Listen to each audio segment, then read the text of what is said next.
Hello everyone, welcome to SkillWeb. Today I will show you how to zoom in Adobe Premiere Pro.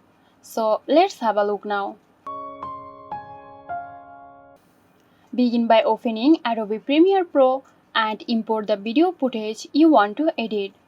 Now drag the video to the timeline for editing. Then after in the Effects control panel, find the Scale property. Under Motion, adjust the scale to zoom in on the video. So it's that easy. Hope this video helped you out. Stay tuned for more helpful tutorials here at SkillWeb. This video is sponsored by Zerosoft. Zerosoft offers graphic design, UI UX design, digital marketing and web development. Elevate your brand with Zerosoft today. For more details, check the description box.